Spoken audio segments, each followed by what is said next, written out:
You are listening to Hungry Books, a podcast about the best books ever written on the subject of food. I'm your host, Rocio Carvajal, food history writer, cook, and author. And each episode, I present a book that will change your life.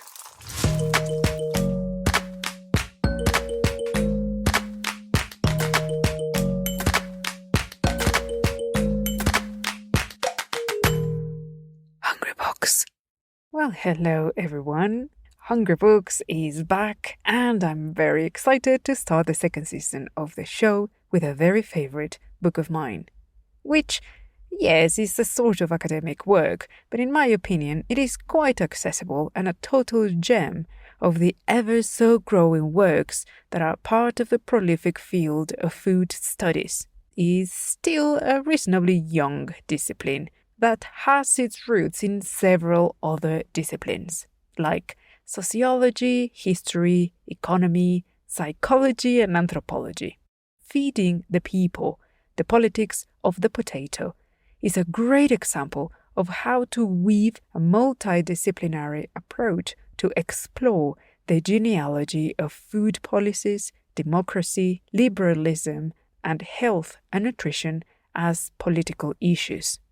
I think that to understand how food history came to exist, first as a field of study and now as a literary genre, let me give you a snapshot of its origins. While it is true that food has been part of many research works in the humanities and medical sciences, its role as a central subject of study is fairly recent, and we can trace back this change to the seminal work of a group of French academics. Among them were Lucien Lefebvre, a philosopher and sociologist, and historians Marc Bloch and Fernand Braudel, who founded an academic journal called Annales d'Histoire économique et sociale, a project that started way back in 1929. This journal still exists under the name of Annales, Histoire, Sciences Sociales.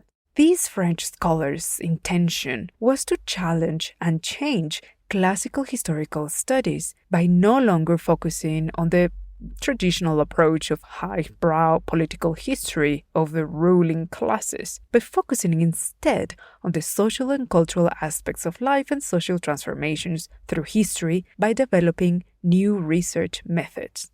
They understood history as an accumulation of changes influenced by many factors, and really food became a great way to explore these, allowing the intersection of many areas such as agricultural history, demographics, spirituality, medicine, technology, and religion. And another big transformation they made is the shift in the research strategy, bringing the perspective of the so-called study of the mentalities that made visible the behavioral, cultural, and ideological changes that occur in societies over time.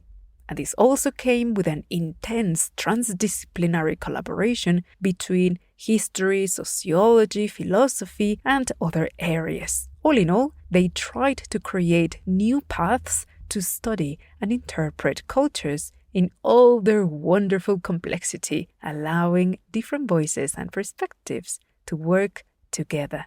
Pretty much in 9 of the previous 10 books I've featured here have been absolutely influenced by the Annales school. And in many ways, I think this book, the one that we'll be exploring today, also follows the footsteps of anthropologist Sidney Mintz, whose classic book, Sweetness and Power, almost single-handedly created the subdiscipline of food anthropology, exploring the history of sugar through a mixed framework of historical, cultural, and sociological elements. Feeding the People, the Politics of the Potato, is what we call a commodities biography, in which Dr. Earle uses potatoes to explore in depth the history of food policies, the relationships between land, power, botany, science, health, and of course, economy and colonialism. This last aspect is framed in the context of post-colonial studies, meaning the consequences of European colonialism that brought together the so-called Old and New Worlds, and with it an intense mercantilist flow of edible commodities, including crops such as corn, cacao, rice, wheat, coffee, tomatoes, avocados, chilies, and of course potatoes that were disseminated around the world. The historical period when this occurred was what we know today as the Columbian Exchange, a concept that was coined by historian Alfred Crosby in 1972 in his book called The Columbian Exchange, The Biological and Cultural Consequences of 1492, that changed forever our understanding of the global, historical, and environmental changes that human civilizations have created. In Feeding the People, key discussions are centered around the political and ideological debates and paradoxes between government-led food and dietary policies and individual freedoms, free market, wars, and food insecurity. There is a lot to unpack here, I know, and we will explore all of these in detail.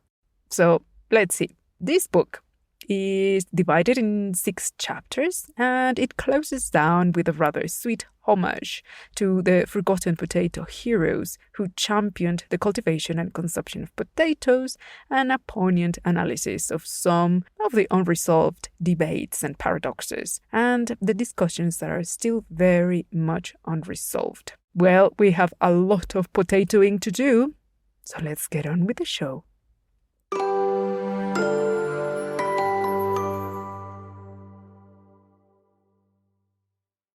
Chapter 1. Immigrant Potatoes. It is a truth universally acknowledged that the accepted origin of potatoes is the beautiful Casama Valley in Peru, where a lengthy and crucial process of domestication was carried by the ancestors of the Inca. And according to the archaeobotanical evidence, it is this part of the world where indigenous people have cultivated and enjoyed potatoes for more than 9,000 years. But I nearly fell off my chair when I read that there's recent and very exciting evidence that proves that hunter-gatherers in present-day Utah also ate potatoes around 12,900 years ago. What? Which goes to show that the prehistory of American civilizations is way more complex and surprising than we thought. And that also proves that the routes of migration were not unidirectional, meaning ancient hunter-gatherers really roamed back and forth through large regions, quite possibly, or rather definitely, also carrying and disseminating crops. The author, for a very good reason, plays about with the timeline. So, to make a more nuanced story, I reorganized the ideas and key moments to give them a sort of chronological context and, of course, reflect my personal take on this book as someone with a Latin American perspective of food studies and food history. Sadly, behind the presence of potatoes, corn, beans, cacao, and tomatoes, among many other crops, at European tables, there is the little explored history of greed, domination, and genocide.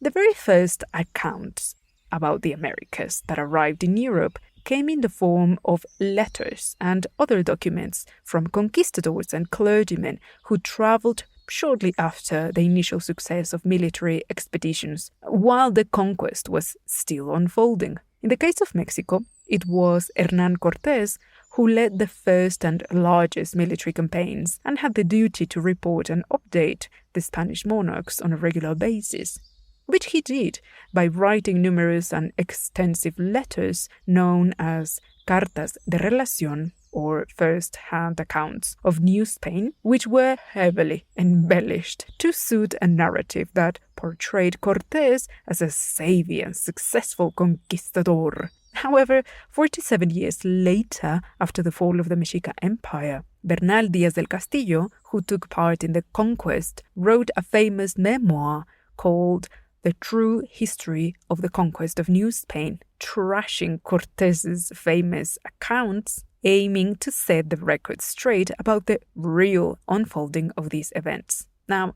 personal quarrels aside, these documents and many others fed the imagination of Europeans with a mix of facts and many manicured narratives that were also counterbalanced by the work of religious historians who worked side by side indigenous scribes. In the case of Mexico, most of them were Mexica, and these clergymen were Fray Bernardino de Sahagún, Fray Toribio de Benavente, Juan de Torquemada, Fray Diego de Durán, and Francisco Javier Clavijero, among many others, from whom the world came to know about the cultures, history, traditions, languages, and many other aspects of the native indigenous civilizations.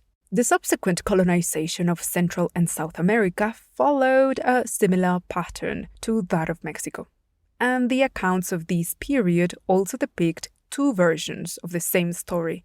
One focused on more accurate accounts that recorded the deep cultural impact of these events, which contrasted with the version of army men and civil servants who invariably depicted a favorable opinion about the conquest. Two names stand out that authored numerous embellished documents.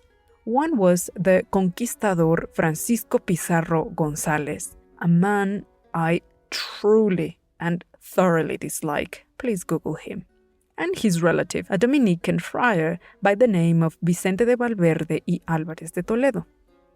They were both extremely aggressive, violent, and cruel in their strategies of domination and indoctrination of indigenous people in Peru. Anyway, it was by the hand of Vicente Valverde that the first written European description of potatoes was made.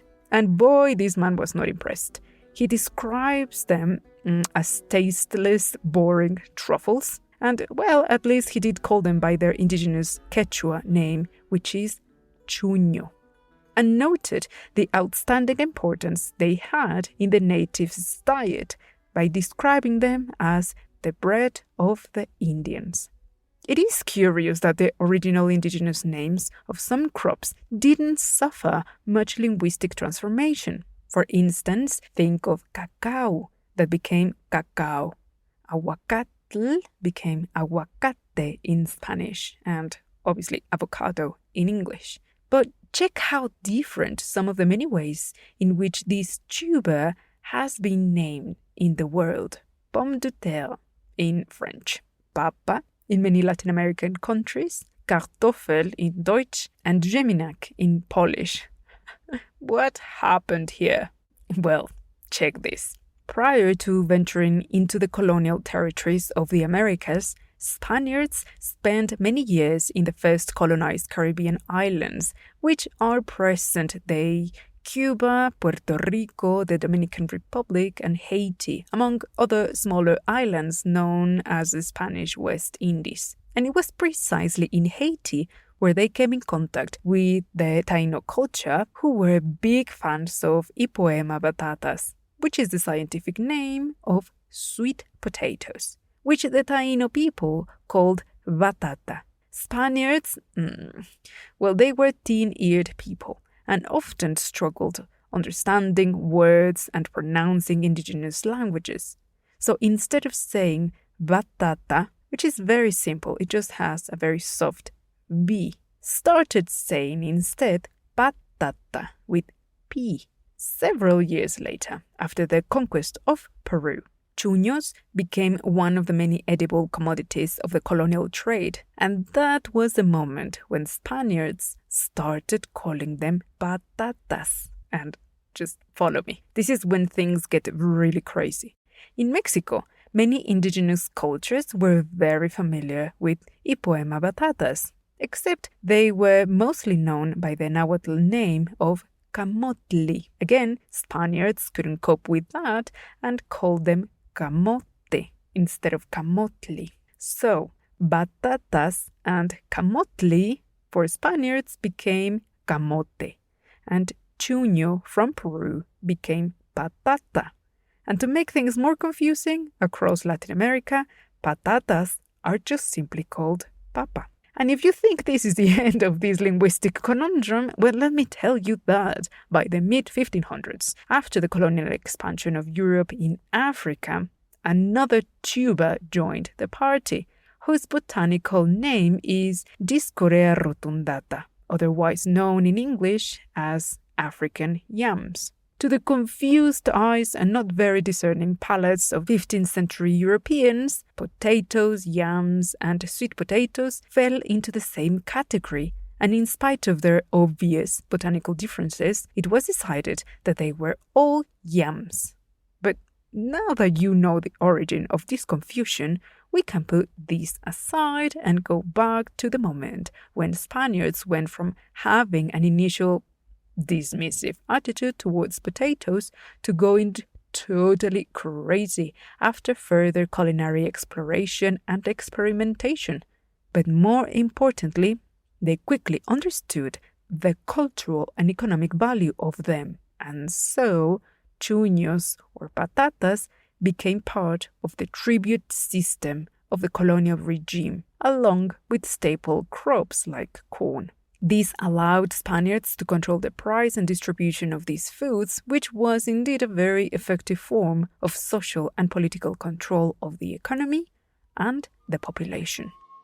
Like many other crops that traveled from the Americas to Europe between the 16th and 18th centuries, potatoes were met with skepticism and plain fear by others. Some of the arguments made against them were that they were not mentioned on the Bible, they grew under the soil, and on top of that, they thought potatoes had an unusual aspect. Mind you, they all seemed too happy about eating turnips, carrots, onions, and beetroot.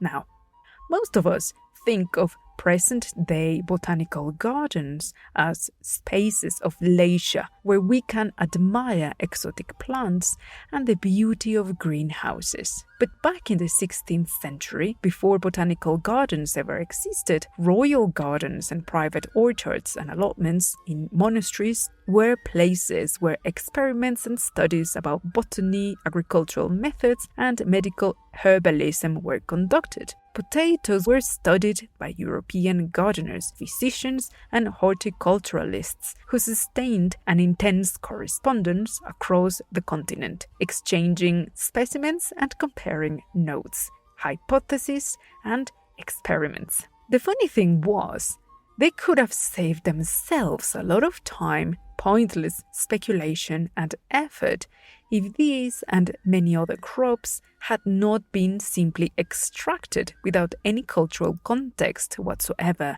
about their cultivation, properties, uses, forms of preservation, and culinary preparation. This meant that colonizers had to invest decades and in some cases centuries figuring out the best way to solve these things, and not without a fair share of failed experiments and painful findings like the fact that potato leaves are very poisonous, and to learn that they indeed made and ate loads of soups until they put two and two together. But it is quite amazing that by the end of the 1600s, pretty much all continents have acquired potatoes, even when their cultural acceptance took a lot longer, and that is explored in the next chapter. Chapter number 2: Enlightened potatoes.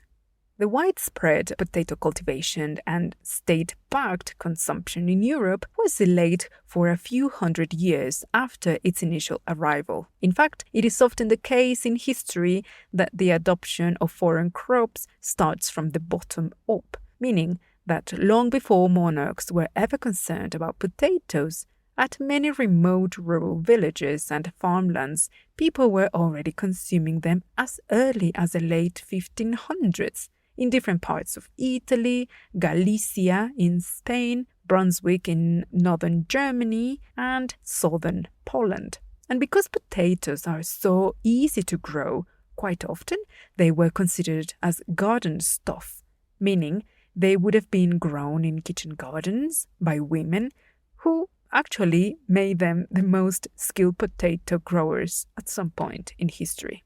As time passed, the exciting 1700s saw the rise of new figures that would play a key role in the shaping of society and the birth of new disciplines. Botanists, naturalists, geographers, historians, and physicians fell under the spell of science and the social function of it. The growth of the population and urban centers saw the need to ensure more efficient ways to deal with new challenges, and feeding the people was top of the list. So potatoes then had a sort of renaissance thanks to the uncanny alliance of physicians, statesmen, priests, and people supporting the idea that potatoes were an exceptional resource for the poor, which would liberate them from hunger and poverty. But chief among these potato enthusiasts, there was Antoine Parmentier, and not only he became the darling of potatoes, he really changed the course of food policies in history. Now, while this book gives him, a special place, I think he really deserves a lot more of attention because his work and legacy are too interesting and important to be simplified. So let's see. Monsieur Parmentier was born in 1737 and had trained to become an army pharmacist. First, serving at the Hôtel des Invalides in Paris, which was a type of infirmary or sanatorium, from where he pursued his botanical interests as a member of the Agricultural Society, conducting research on the strategic use of vegetables to create more effective ways to feed the population and prevent food shortages. At this time, the popularity of potatoes was at its lowest point, and rumors, superstition, and ignorance had convinced people that they were poisonous, transmitted leprosy, and were, just plain evil. But Parmentier was on a mission to convince everyone, including the King Louis XV, about the benefits and advantages of cultivating potatoes. At this moment in history, Europe was politically unstable, and the 7 Years' War broke in 1756, which was mainly fueled by bitter disputes over the possession of colonial territories between Britain, Portugal, France, the Habsburgs, Sweden, Russia, and a few other kingdoms, including Prussia, which at some point invaded Paris, taking many prisoners, including, Monsieur Parmentier, who was thrown in prison for 3 years and fed a staple diet that mostly consisted of, potatoes and a few other vegetables, which absolutely convinced him about the many nutritional qualities of this tuber. After his release in 1763, Parmentier wasted no time and started an ambitious study, using all of the resources available to him as a new member of the Agricultural Society and professor at the College of Pharmacy and School of Bakery. In 1771, in spite of the raging propaganda against potatoes, he won an essay contest demonstrating that potatoes were an excellent substitute for regular flour, which came as very good news as wheat shortages began crippling bread production across France. Pumped by his success, Parmentier headed for Versailles and presented Louis XVI a bounty of our Andean tubers, flowers included, and managed to convince Le Roi about how potatoes could potentially be the perfect solution for the nation's growing food problems. Legend has it that not only the king was convinced about this, he even started wearing potato flowers on his lapel, and Marie Antoinette started wearing potato flowers on her hair, which apparently other women started copying. Parmentier continued his research and planted 37 acres in the Sablons plains outside Paris, and only 3 years later, the king and queen literally lost their heads in the French Revolution, and Napoleon and the new Republican Revolutionary Committees put Parmentier in charge of agricultural issues, hygiene, and assistance for the poor. At this point, potatoes started being farmed on a large scale in France, and other countries followed soon after. And the author tells us that modern societies and governments at this point understood that famines are not just things that happen, but the consequence of many factors, most of which are totally preventable. And this conceptual shift changed history forever.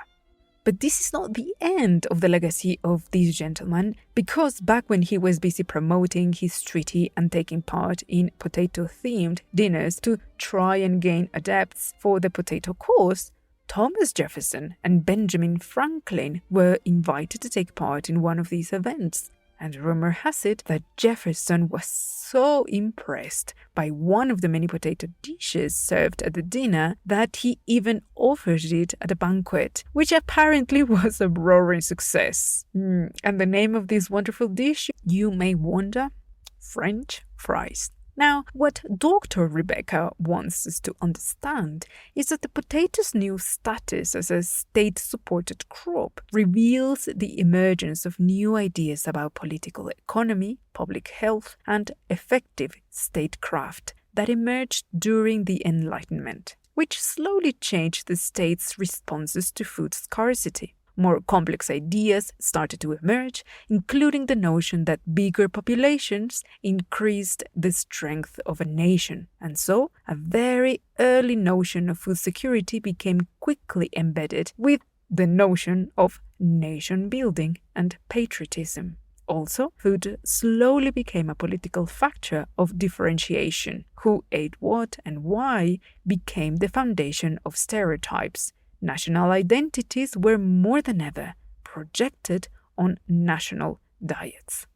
But not everyone was a fan of the idea of the supposed benefits of an ever-growing population. Most famously, Thomas Malthus became an unpopular advocate for a more measured approach to these, which planted the seeds of social economics and demographic studies. But the fact remains that across Europe, food supply throughout the 18th century became a matter of public order and central to the problems of political economy, growth, wealth, and greatness. And potatoes were the state's best ally in delivering a reliable, nutritious, and cost-effective food for the masses.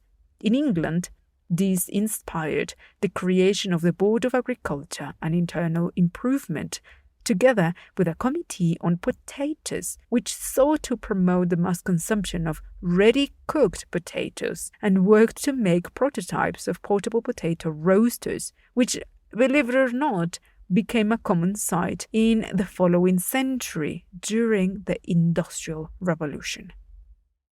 The changing status of the potato, the author says, reveals the political significance of everyday eating habits in this historical period, and thus it became the state's business to know and to influence what people ate.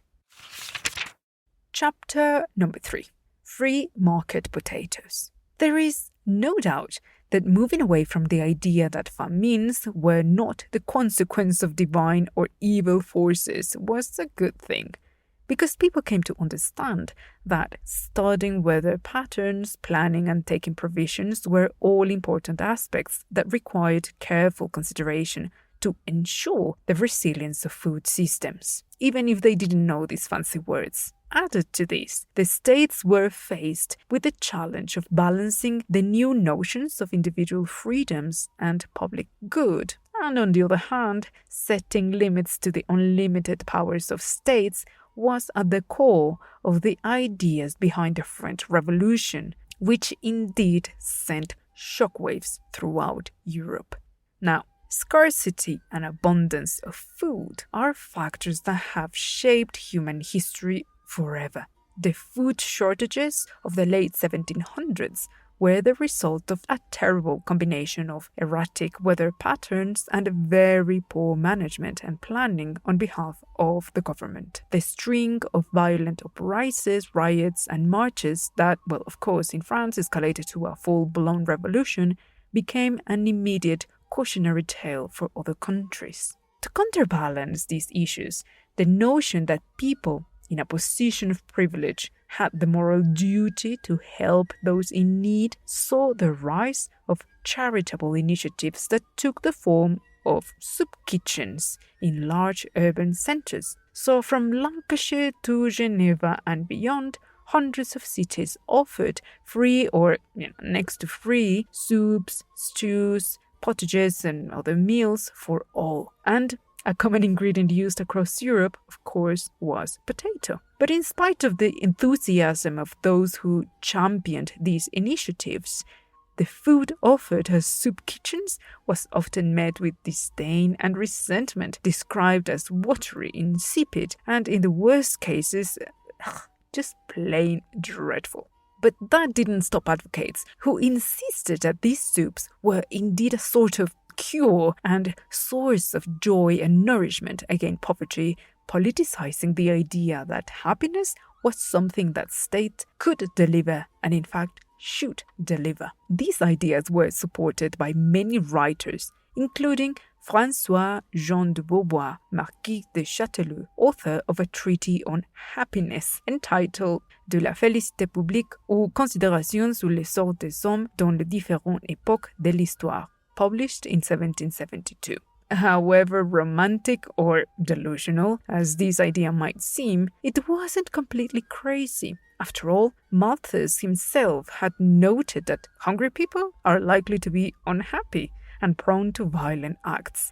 So, idealized happy eaters were theorized as a key component of a secure, strong, and prosperous state. In many ways, soup kitchens became a sort of social and political laboratory.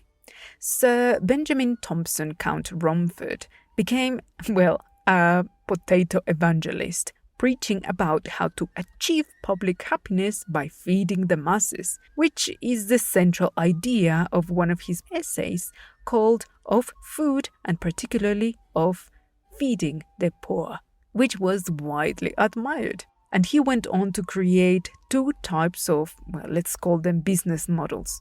One for running soup kitchens and another for running workhouses, where beggars, invalid, destitute, and children and other poor souls will work to earn an honest living. And both soup kitchens and workhouses became incredibly popular among politicians and philanthropists across Europe. One of the versions of his famous recipes, because he also wrote his own recipes, was designed to be as nutritious as well as highly pleasurable and contained, of course, potatoes, along with barley, beans, onions, salt, mint, and chilies.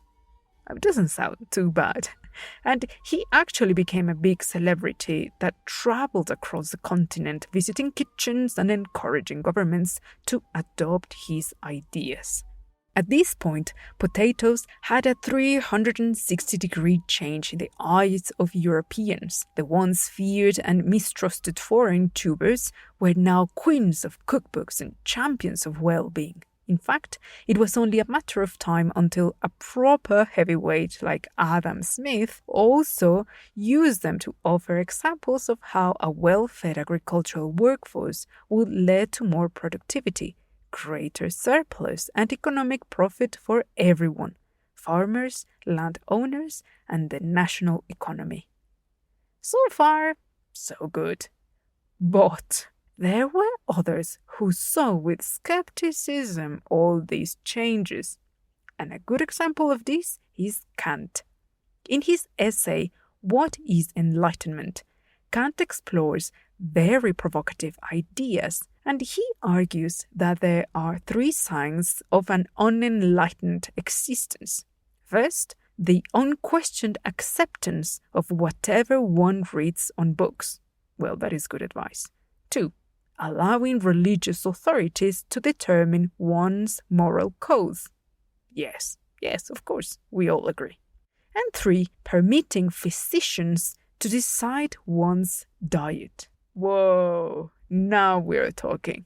And it is this last aspect that in time became a key argument for individual freedoms and rights. And in other words, he was talking about autonomy in terms of freedom from being constrained by someone else's choices. There is no doubt that it is from the intellectual contours of the 18th century's economic thinking that we get the paradox that is, what we eat is both our business and also very much the business of the state. Chapter number 4. Global potatoes. The dissemination of foodstuffs from the Americas to the world is seldom seen as a history-changing event, because largely we have measured the strides and advancements of humanity by the impact of movements and events that have either occurred in Europe or that were started by Europeans. So far, as we have seen, the history of potatoes in Europe had little to do with their culinary qualities and everything to do with their use in times of crisis.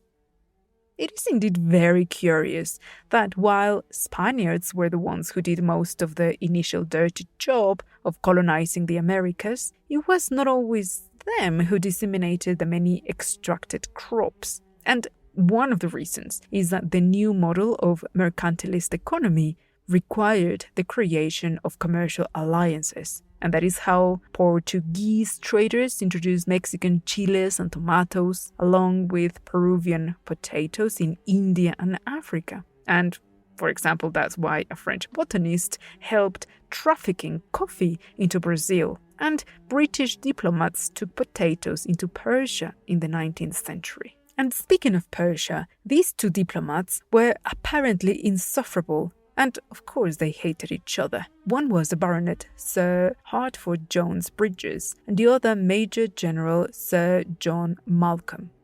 They both claimed to be responsible for the introduction of the tuber in such region, and were desperate for the recognition and fame that came with it. I mean, no one really cared about it, and the important thing is that potatoes were largely embraced across Persia, from Armenia to Afghanistan.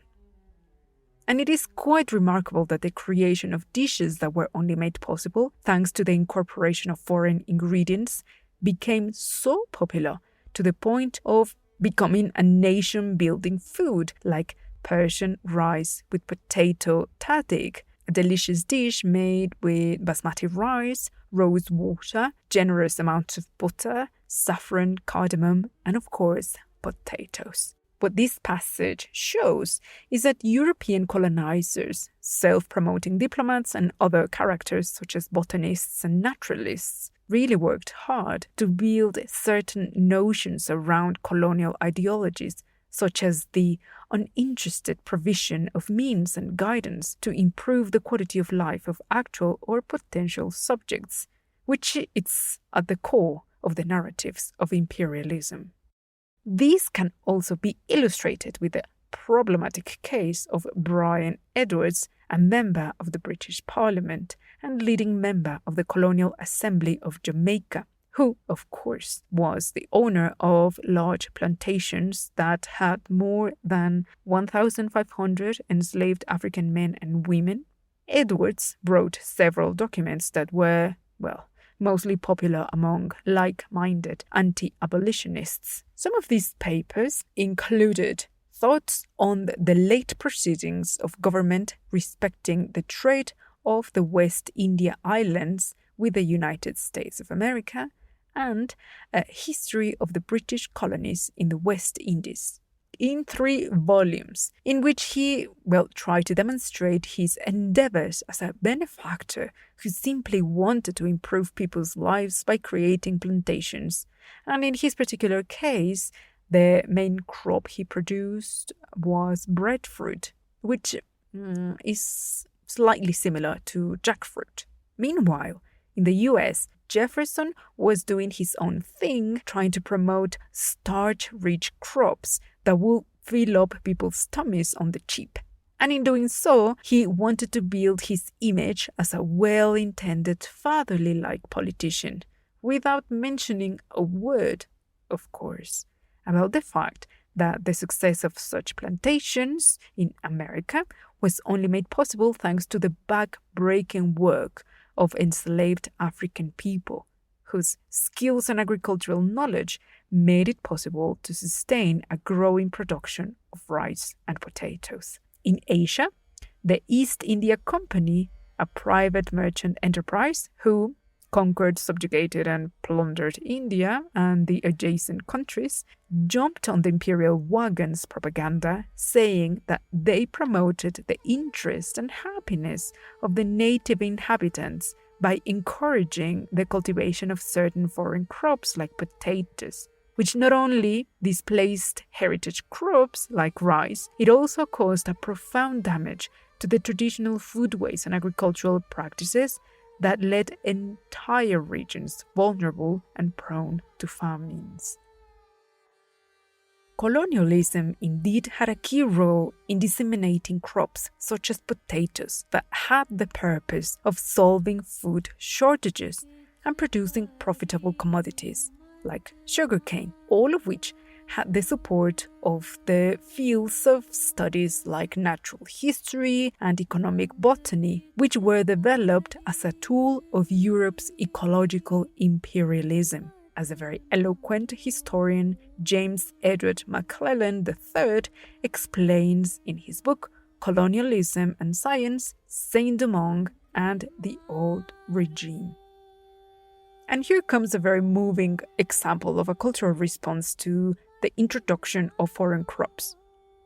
You see, in critical moments of change, disruption, and chaos, societies will always try to develop cultural coping mechanisms to, make sense, adapt, and find resilience in new circumstances. The presence of potatoes was no different.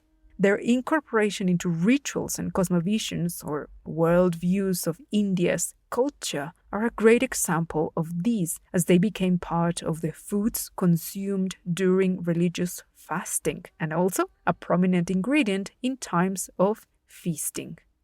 If we step outside this book and analyze this case under the perspective that Marvin Harris developed in his book Good to Eat: Riddles of Food and Culture, we find that trying to explain food preferences and aversions will only give us a limited understanding of its role in a culture. We must explore the underlying cultural, religious, moral, and ideological structures that these foods have inspired to better frame and comprehend the function and role they play. Maybe I should do an episode about this book. But anyways, I think you see the point I'm trying to make. Now, at this moment, you might be wondering, which was the impact back in Peru of the global popularity of potatoes? Well, by the late 1700s, Peru, like other Spanish viceroyalties and kingdoms in the Americas, saw the rise of independentist movements led by the Criollo caste, who were people born in the Americas of Spanish parents whose participation in the political life was very limited, and mostly because of the rigid caste system controlled by Spain-born elites. Educated Criollo Peruvians, like their counterparts in Mexico, were heavily influenced by the Enlightenment, scientific thinking, and republican ideals. Peruvian Criollos became increasingly vocal about the human and cultural cost of the Spanish conquest, denouncing the massacres, violence, and subjugation of Amerindians. And in this context, potatoes became a heavily politicized subject of discussion. For Peruvians, it was an indisputable fact that it was thanks to the indigenous people that Europe was able to grow and feed its population. And to the eyes of fuming Spanish colonialists, they were the true heroes behind the prodigious tuber's dissemination that now was feeding an ungrateful world. And something similar happened here in Mexico with corn. Because just like potatoes in colonial Peru, corn was part of dissonant narratives. On the one hand, conquerors saw native crops as lowy food, and on the other, they went around the world preaching about how kind of them was to share these foods with the rest of mankind. What is both tragic and ironic is that a few centuries down the road, after the many ups and downs of potatoes' integration into different food systems, economies, cuisines, and cultural practices, the world never became really aware of the huge debt owed to the ancient Andean cultures who domesticated potatoes. Then again, the world seems to have forgotten all about Spain's questionable self-promotion efforts as colonialist heroes. I guess that is karma for you. Chapter number 5. Capitalist potatoes. Large-scale production of manufactured goods, the rise of merchant corporations, and an increasingly interrelated global network were some of the many factors that contributed to a massive economic shift towards the rise of capitalism. Not long before, potatoes were seen by rich and poor as God-sent blessings and happily praised potatoes' versatility to provide subsistence. But potatoes quickly became a symbol of oppression and greed, as the growth of industrial urban centers came hand in hand with large internal migrations that left rural areas without enough farming workforce to feed the growing urban population. These, however, became fertile ground for new experts to appear who spoke the language of nutritional science, and saw with real concern the correlation between the poor diet of ordinary people and the risk of damaging a nation's economic success. They managed to convince themselves that overrated potatoes were the root of their problems. And yes, people ate too many potatoes, but the truth is that most of them couldn't afford anything else. Grains had become increasingly expensive, and potatoes were not only the substitute for bread, it was also the substitute of meat and eggs and cheese and anything else. In this chapter, Professor Earle takes a deep dive into the case of Ireland, of course, and the many factors and forces at play that created the famous famines. She also focuses on the case of a very interesting Englishman and member of parliament, journalist and aggressive social campaigner who systematically denounced the corruption and greed of individuals within the government. I already like him. His name was William Cobbett. And like Shaft, well, he was a complicated man, but he had really good ideas. For instance, he campaigned to lower the salaries of incompetent and overpaid bureaucrats. And among the many pamphlets that he wrote, there was one that still has a lot of resonance today, where he coined the concept of cottage economy. In 1822, he encouraged people from rural areas to learn skills not only to become self-sufficient, but to be able to sell the products they made, like bread, ale, cheeses, and other staples. He opposed the destruction of natural farming methods and forms of cooperation in rural societies that had supported for centuries the food system of the kingdom.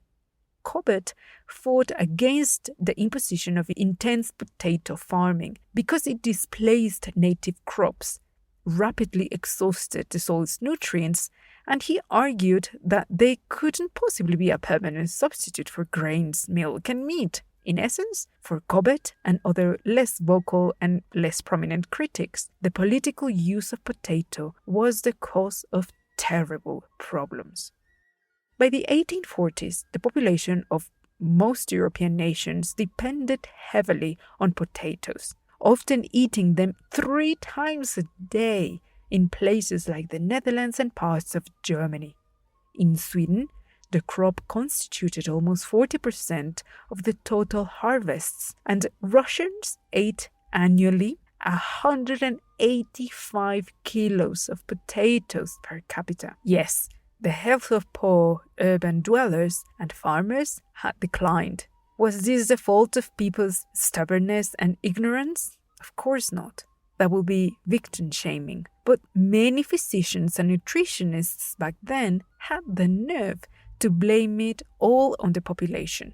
But whether scientists pretended to be oblivious or not to the consequences of decades of state-led policies to promote the consumption of potatoes, the fact remained that chronic malnutrition was but a symptom of the larger problems that ranged from the growth of industrial activity and internal migrations and impoverishment of rural regions.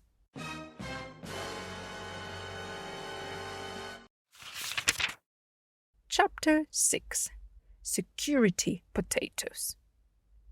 This section explores the late 19th and 20th centuries shifts that reconnected potatoes to national well-being. In the late 1800s, England saw a growing concern about the welfare of the population. The rapid modernization of medical sciences and the combined efforts of the government and philanthropists such as Benjamin Seabohm Rowntree, a social scientist and chocolate industrialist who conducted 3 surveys on poverty, population and nutrition in the city of York in northern England between 1899 and 1951.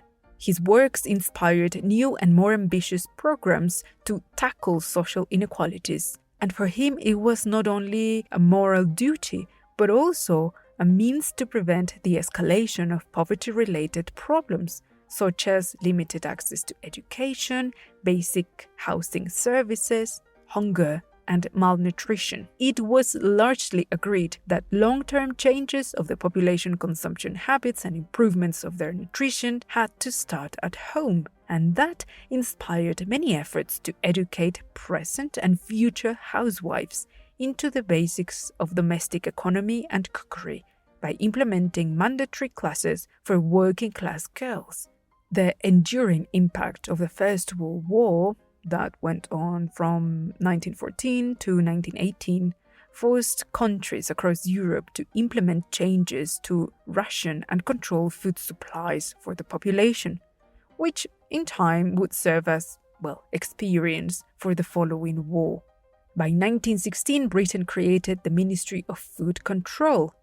Similarly, Austria and Hungary had a joint food committee, and Germany established the Imperial Potato Office, along with the Imperial Evaporated Potato Company, which honestly I have no idea what evaporated potato means or what the Evaporated Potato Company did. They also created the War Potato Company and Union for German Agriculture, among a dozen more bodies that served similar purposes. More or less, all belligerent countries had rolled back their previous animosity against potatoes and, again, embraced pro-war propaganda encouraging a greater potato consumption. Farmers were issued with cultivation orders, and potatoes became the poster child of patriotic songs like "Eat potatoes with the starch, help the fighters on the march. Eat potato that you eat will help to fill the ships with wheat." Sorry for my awful singing. Now, the second decade of the 20th century brought many concerning the understanding of relationships between hunger, poverty, and statecraft that defined a new way of framing national security. The new socio-political dimensions of food policies were clear about providing what we recognize today as food literacy to the masses, in which, in the case of Britain, included a new strategy in the form of school dinners that aimed to educate children in proper dietary and cultural practices such as hygiene, manners, and self-control. And obviously the clear patronizing undertone of this approach was nothing more of a form of upper-class domestic imperialism. At least that's what the critics said. Which, to be fair, this wasn't exclusive to Britain, because in many other countries, my own included, in Mexico, since 1922, the government implemented programs to provide hot school breakfasts and other forms of public dining halls and programs to shape the habits and behavior of the lower classes of the population.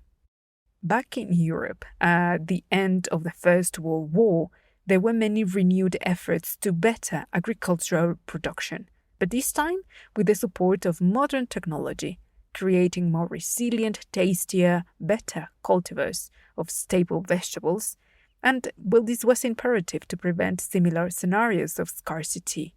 And by the mid-1930s, there were many scientific expeditions to collect samples from Peru. The competition between Britain, Germany, and Russia sparked a new wave of extraction of agricultural produce of the Americas, which at this point shouldn't really surprise us. A period of tense peace gave Europe just about enough time to lay the foundations of strategies and means to brace for the devastating conditions that the Second World War brought.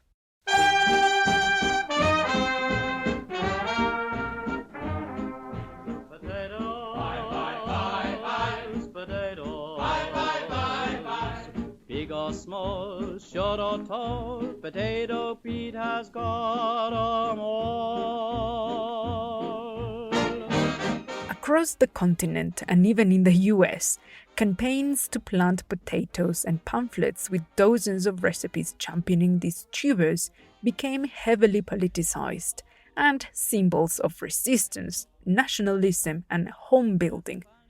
The funny thing is that it was pretty much the same story played in different versions, as potatoes ruled the tables from Moscow to Berlin, Poland, and Britain. With the end of the war and the rise of multinational efforts to ensure cooperation and the prevention of further escalation of conflicts, the creation of the United Nations in 1945 became a symbol of hope and unification, which rapidly put together bodies such as the Food and Agriculture Organization, FAO, which became a leading voice in matters of food security and nutrition that, well, obviously came with its own ideological baggage, as it was, of course, shaped by Western and really European concepts of what development should look like for the rest of the world.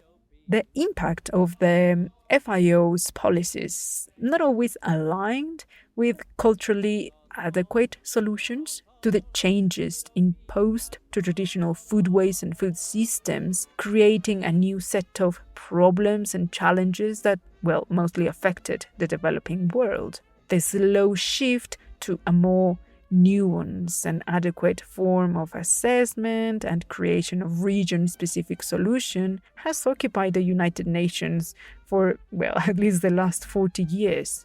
And in spite of the highs and lows of the political use of potatoes in the last 500 years, once again, we continue seeing efforts to promote it as a weapon in the fight against famines.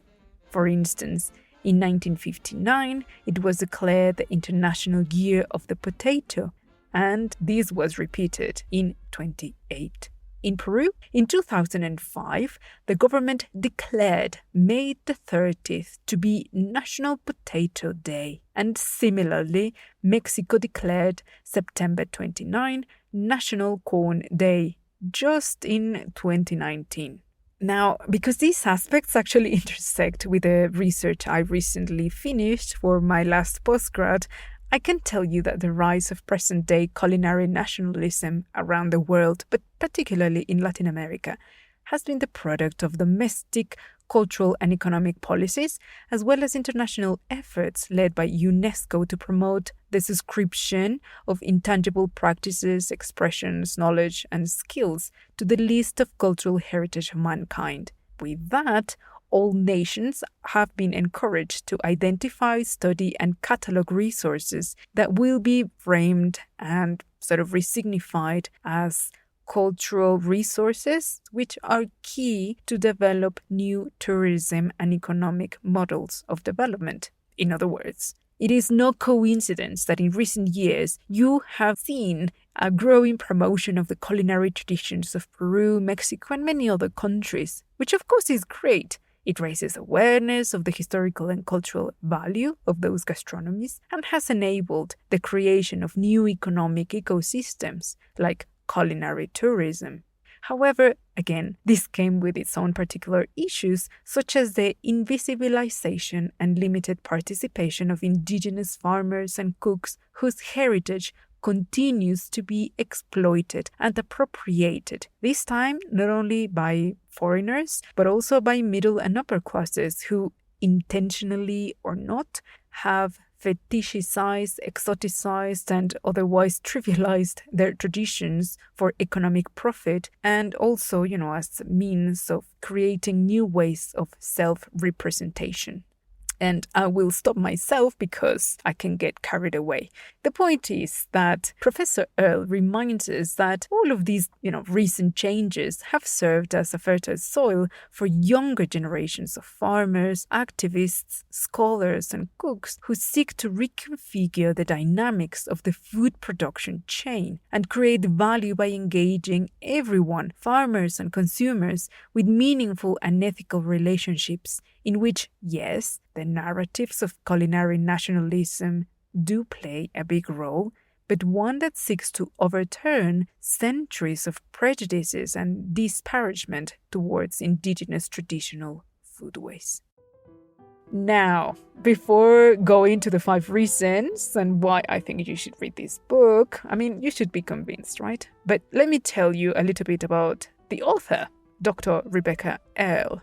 She is a professor and head of the Department of History at the University of Warwick. Her research revolves around the history and agricultural significance of food, cultural history of Spanish America and early modern Europe, colonialism, race and identity, cultural nationalism, and the movement of ideas and practices across larger geographies. Dr. Earle has a bachelor's degree in mathematics and 2 masters, one in mathematics and another in history, and her PhD is also in history. And she has published dozens of papers, chapters, and conference papers. And among her other books are The Body of the Conquistador, Food, Race, and the Colonial Experience in Spanish America, The Return of the Native Indians and Myth-Making in Spanish America, from 1810 to 1930, Spain and the Independence of Colombia, and of course, the book that brought us here today, Feeding the People, The Politics of the Potato, which was published last year in 2020. Right, let's get down to the 5 reasons why I think you should read this book.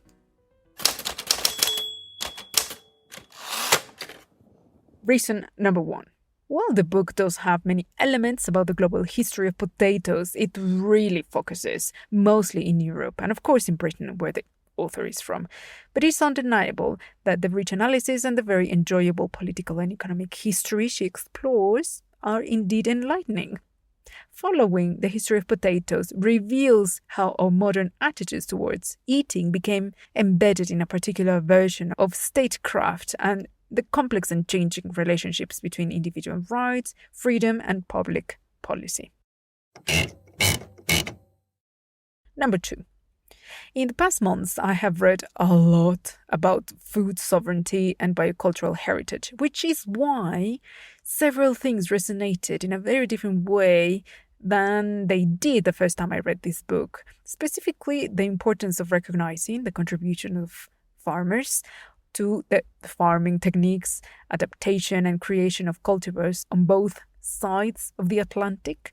And this is not simply a matter of historical justice. It is about historical justice, but there's also many lessons and cautionary tales, we will be fools to ignore. So I do think she does a great job at highlighting many important environmental aspects into the narrative of the book.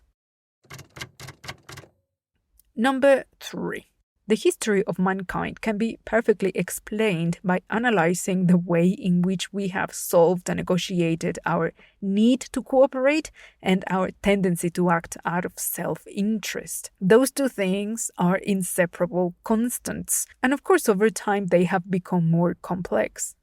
We no longer walk each other's head over a piece of mammoth. Instead, we work to create consensus, laws, and institutions to ensure everybody's well-being. At least, that's the ultimate goal. The fact is that today, 50% of all the potatoes that are farmed in the US are converted into fries, crisps, and other types of nutritionally poor snacks. Really begs the question, where did we go wrong? You won't find the answer to this question in just this book, of course, but, reading it will help you understand the aspects that intersect and explain the current challenges we live. Number 4.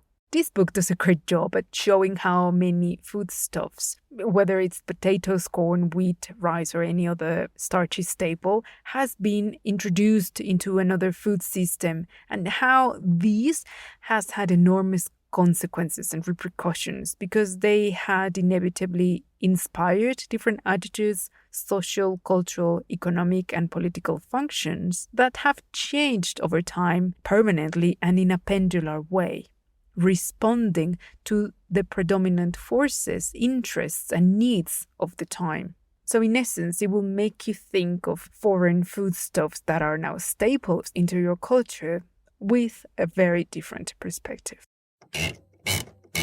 And last, number 5, you really shouldn't need much more convincing of my part to get you reading this book, whose hero is one of the world's most satisfying foods, whether they are baked, fried, mashed, scalloped, roasted, or boiled. Potatoes, patatas, or chuños are just part of our lives, and I can guarantee to you that after reading it, you won't see potatoes the same way again.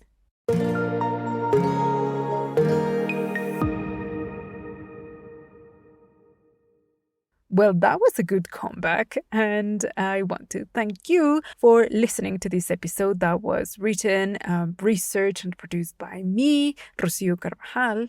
And well, we have officially passed the 10-episode mark and started the second season of Hungry Books. The title of the book I reviewed today is Feeding the People, The Politics of the Potato by Rebecca Earle, published by Cambridge University Press. And in the notes of this episode, there is a link for you to get this book, so you shouldn't have any problem finding it. And right, I have to say that I did debate myself over and over about which potato book to choose to feature on this episode, because as you can imagine, many people have written about this tuber, and among my choices was another book that I really liked.